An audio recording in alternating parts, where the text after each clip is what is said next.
देखिए, भगवान आने में देर करते हैं, भगवान को आना जाना कहीं नहीं है। सर्वप्रथम तो ये बात समझ लेनी चाहिए कि कौन आए और कौन जाए, कि भगवान आएंगे तो कहाँ से आएंगे और कहाँ आएंगे, और जाएंगे तो कहाँ से जाएंगे और कहाँ जाएंगे। जो सर्वव्यापक तत्व है और जो विभूचित है, तो वह कहाँ आए, क्योंकि एक उनके नख में, चरण के नख में, और उसके एक एक बिंदु में, कहीं एक कोने में, नख के भी एक कोने में त्रिपाद विभूति, अनंत कोटि विश्व ब्रह्मांड भगवान के चरण के अंगूठे के नख के एक कोने में है। जैसे एक डॉट लगा दिया जाए किसी मार्कर या किसी इंक से नाखून पर, उसमें अनंत कोटि विश्व ब्रह्मांड हैं भगवान के। अब वे भगवान अपने चरणों से चलकर आएंगे तो कहाँ आएंगे, क्योंकि वे सर्वव्यापक हैं और अनंत हैं, और जिनके एक रोमकूप में असंख्य कोटि विश्व ब्रह्मांड समा जाता है। तो ब्रह्मांड के किसी एक यूपी, किसी भी एक प्रांत, किसी भी एक क्षेत्र, किसी एक गांव में, उस गांव के भी किसी एक कस्बे में कहीं किसी एक भक्त को दर्शन देने आवे तो कितनी हंसी की बात है। जब सारा कुछ उनमें वास कर रहा है तो भगवान को कहीं आना जाना नहीं होता। भगवान सदा, जिस समय भगवान का कोई भी उपासक गुरु से सुनकर किसी संत को अपना गुरु बनाकर साधना, सेवा, पूजा, भजन, उपासना, भक्ति प्रारंभ करता है, तभी भगवान उसके साथ हो जाते हैं।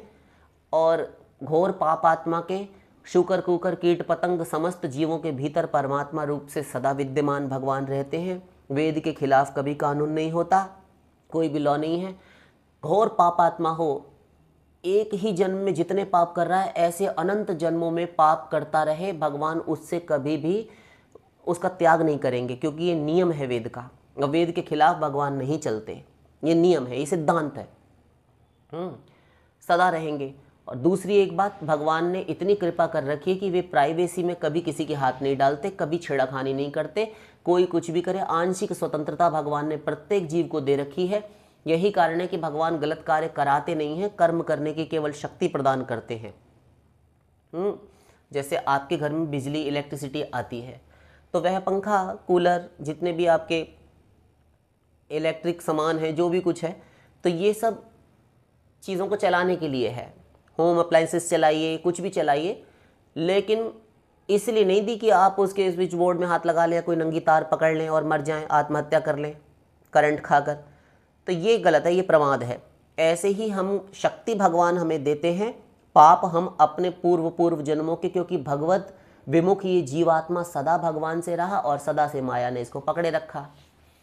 तो जब सदा से माया ने पकड़े रखा, तब इससे त्रिगुणात्मक पाप हुए, कर्म हुए, और ये कर्मों के अनुसार ही इसकी मन, वृत्ति, बुद्धि, सारे विचार, सब संस्कार बने। उन संस्कारों के अनुसार यो यथा कर्म कुरुते तदपि संपद्यते। बृहदारण्यकोपनिषद। जैसे कर्म करता है वैसा ही वह स्वयं बन जाता है, उसके अनुसार ही उसको गति मिलती है। समझ गए? तो ये उसको अपने कर्मों के अनुसार उसके मन, उसके आइडियाज़ जो है वैसे ही बनते, क्योंकि सूक्ष्म और कारण शरीर के भीतर वो सब परमाणु, उसके विचार परमाणु बचे हुए हैं, और वे जो कार्य बार बार उसने किए होते हैं, वे ही कार्य स्फुरना करा करा के उसको वहाँ ले जाते हैं। क्योंकि आपने देखा होगा, इस शरीर, स्थूल शरीर से भी जब आप कोई कार्य बार बार करते हैं तो आपको उसकी याद बनी रहती है।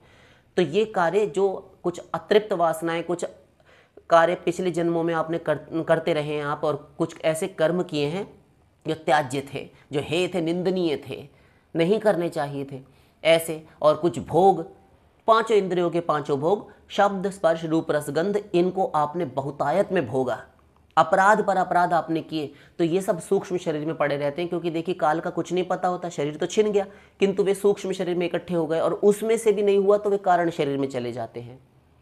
जैसे कोई किसी की मेमोरी भर जाए, मेमोरी कार्ड, तो बहुत हट करके ज़बरदस्ती डाउनलोड करे तो वो कोई ना कहीं परेशान करता है फ़ोन को। उसी प्रकार से तो वो दबाव पड़ते पड़ते कारण शरीर में प्रवेश कर जाता है, तब फिर कुछ नहीं हो सकता। तो वही संस्कार स्फुरना कराते हैं, क्योंकि वे भीतर पेंडिंग में पड़े रहते हैं, जन्म जन्मांतरों में सामने आ आकर उनकी स्फुरना कराते हैं, पाप में घसीट कर ले जाते हैं। हरि गुरु को कष्ट होता है, वह पाप प्रमाद छोड़ नहीं पाता, गलतियां करता है, और स्वयं दोषी है लेकिन दूसरों में दोष देखता है। तो गलती, अपराध हमारे हैं, क्योंकि दोष हमारे अंदर भरे पड़े हैं, हमारे वो पाप ही हमको बार बार स्फुरना करा के पाप में घसीट कर ले जाते हैं। कारण शरीर में से, सूक्ष्म शरीर में से निकल निकल कर कोई पाप आया, वासना आई, कर्म वासना कर्म संस्कार हमें खींच कर वो ले गए पाप में और हमसे पाप करवा दिया। तो भगवान आने में देर क्यों करते हैं? क्योंकि हम बुद्धि लगाते हैं, शरणागत नहीं होते हरि गुरु की। और वहाँ ये नियम है आत्मनिवेदनम। नवदा भक्ति में अंतिम सोपान यदि ये नहीं हुआ तो पिछली 8 सोपान गलत। आप इतना चढ़कर आए, आप यदि चैलेंज करें, दावा करें कि हमने तो 8 सीढ़ियाँ चढ़ने का इतना मेहनताना हमको देना चाहिए आपको कि हमने इतनी मेहनत की, उसका कोई ना कोई परिणाम तो मिलना चाहिए, पारितोषिक मिले, इनाम मिले, किंतु नहीं, 8 चढ़े वो गलत, 9वां आके तुमने गलत कर दिया। इसलिए क्योंकि यदि आत्मनिवेदन नहीं हुआ, अपने आप को पूरा मन बुद्धि से समर्पण करना होगा। शरीर से समर्पित करने से कुछ नहीं होता। चरण छुए जा रहे हैं, लंबी लंबी दंडवत कर रहे हैं, कई कई मिनटों तक पड़े रहते हैं गुरुओं के आगे लंबे लंबे, कुछ नहीं होने वाला। सर पटकने से पैरों में कुछ नहीं होता।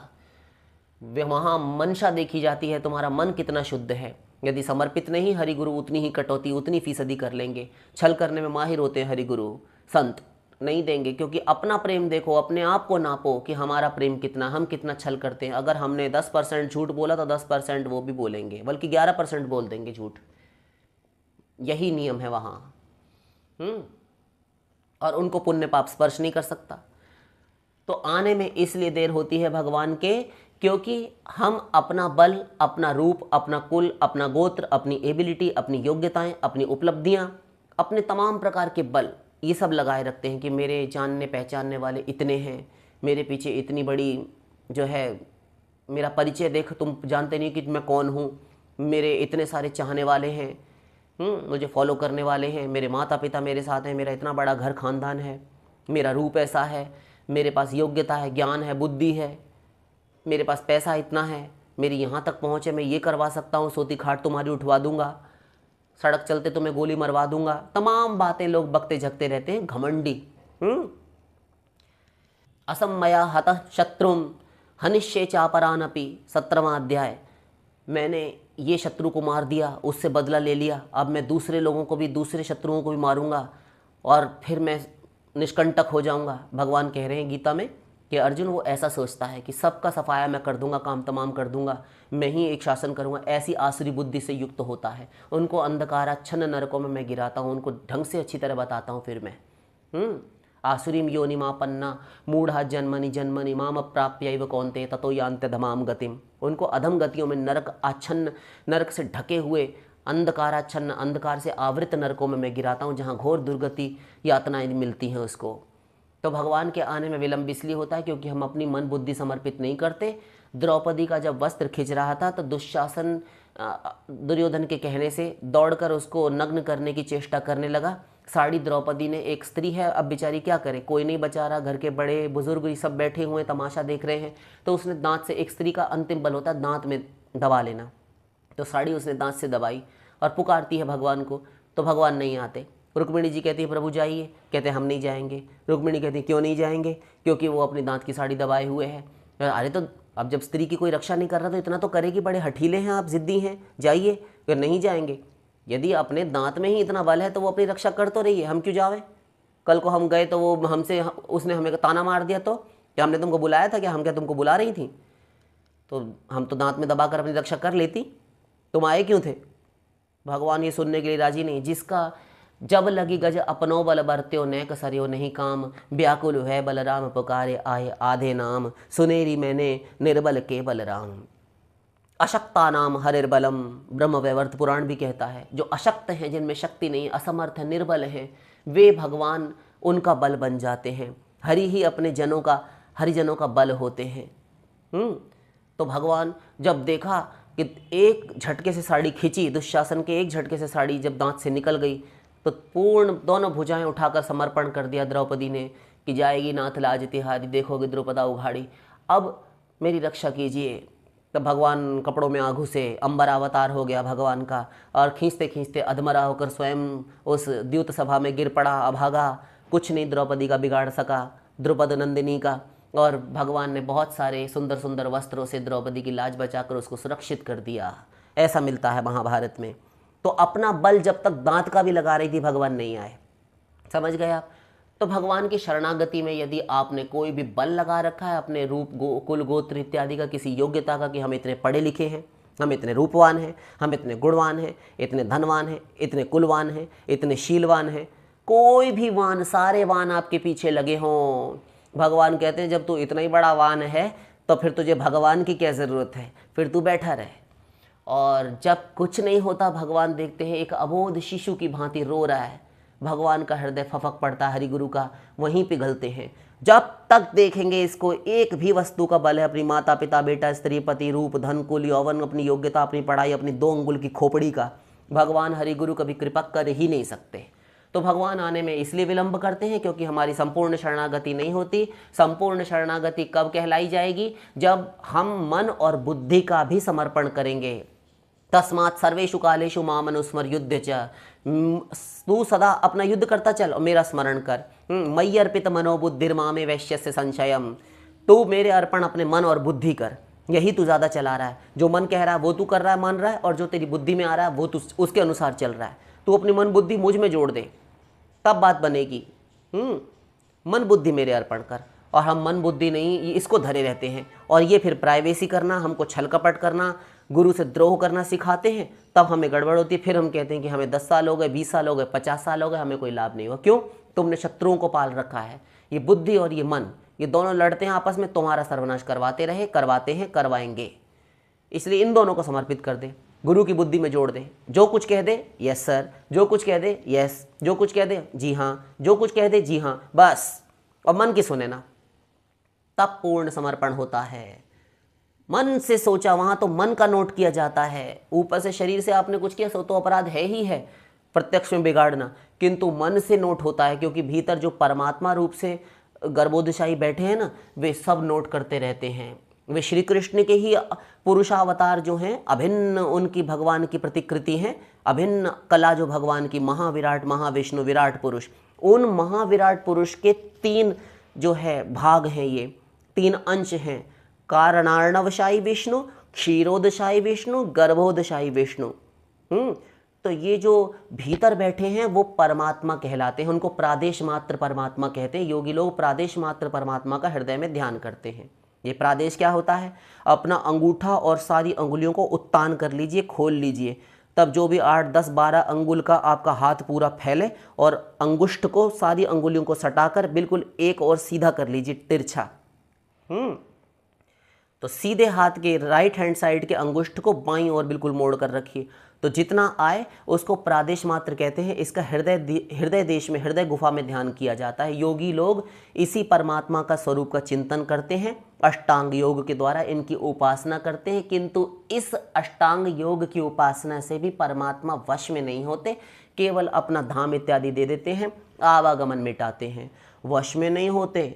और नाम रूप लीला गुण धाम इत्यादि ये सब, और उनके साथ लीला का सौरस्य नहीं मिलता, वो छिन जाता है।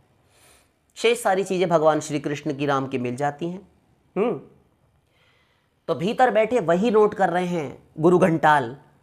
अब उनको तुम किसी उपाय, किसी तरकीब से निकाल दो, तब तो तुम बच सकते हो, किंतु असंभव, वो छोड़कर जा ही नहीं सकते। हम प्रारंभ में कह चुके, शूकर कूकर कीट पतंग की योनियों में भी वो आपके साथ रहते हैं, तब फिर वो सदा रहेंगे। और जब सदा रहेंगे तो आपके किए हुए कर्मों को, न केवल शरीर इंद्रिय से किए गए कर्मों को, मन से सोचे हुए आइडियाज़ को भी वो नोट करते हैं। कहाँ बची आपकी प्राइवेसी? गुरु को बेवकूफ़ समझिए, भगवान नज़र नहीं आ रहा है उसको बेवकूफ़ समझिए, किंतु सब नोट हो रहा है। ये जो कर्मों के फल बुरे बुरे मिल रहे हैं, भुगतान आप कर रहे हैं, ये क्या प्रमाणित नहीं करता कि किसी अदृश्य शक्ति ने देखा था और लिखा था, नोट किया था प्रतिपल? तो सावधान रहना चाहिए। तो भगवान के आने में विलंब क्यों? क्योंकि वे जानते हैं कि किसी मन की अभी शरणागति नहीं है। भीतर ही बैठे वे लिख रहे हैं तुम्हारे मन में क्या चल रहा है, और तुम सोचते हो कि खोपड़ा पटक कर हम उनको रिझा लेंगे, पैसा देकर रिझा लेंगे, कुछ भेंट दे देंगे तो वो रीझ जाएंगे। अरे कूड़ा कबाड़ा तो वो छोड़कर संत बना है, और उन गुरु को, और भगवान के पास अनंत वैभव है, सब कुछ उन्हीं का, उन्हीं की सृष्टि का सामान लाकर तुम दे रहे हो, उन्हीं का दिया हुआ ये शरीर कृपा मात्र से मिला, और जीवात्मा भी उनका। तुम्हारी अपनी वस्तु बनाई हुई कोई ला कर दो उनको, और वो भी उनकी वस्तु की टक्कर लेने वाली वस्तु हो तो दो, तो फिर भगवान कभी नहीं रीझेंगे, क्योंकि ऐसा तुम कुछ बना ही नहीं सकते, रच ही नहीं सकते। तब फिर आपको शरणागति करनी होगी। शरणागति, अब अभिमान समाप्त हो जाएगा कि मेरा कुछ है ही नहीं प्रभु, मेरा मुझ में किछ नहीं, जो किछ है सो तेरा, तेरा तुझको सौंपते क्या लागे है मेरा। हम इनको अकर्तृत्व अभिमान और अपनत्व मान के इन पर शासन किए हुए हैं माया की वस्तुओं पर, और माया के प्रकृति के स्वामी भगवान हैं, स्वामी वे हैं, हम प्रभुत्व करना चाहते हैं तो माया हमको बांध लेती है। छोड़ देना चाहिए, सारी वस्तु परमात्मा की हैं, प्रभु की हैं, केवल आवश्यकता भर का शरीर चलाने के लिए उपयोग करें और शेष समय अपने पिता को, परम पिता को, भगवान के भजन में देना चाहिए, तो भगवान शीघ्र मिलते हैं। बुद्धि लगाना बंद करना होगा तो भगवान आ मिलेंगे, और उनको कहीं आना जाना नहीं है। भगवत प्राप्ति के लिए भगवान गोलोक से सजकर मेकअप करके नहीं चलते, भगवान हृदय में बैठे होते हैं, साधना की लिमिट के अनुसार वे देखते चलते हैं, और अंदर ही जैसा हमने कहा वो नोट करते रहते हैं। साधना पूर्ण हुई, भगवान प्रकट हो गए, बस, क्योंकि वे कण कण में, जर्रे जर्रे में थे। आशा करते हैं आप समझ गए होंगे। शेष फिर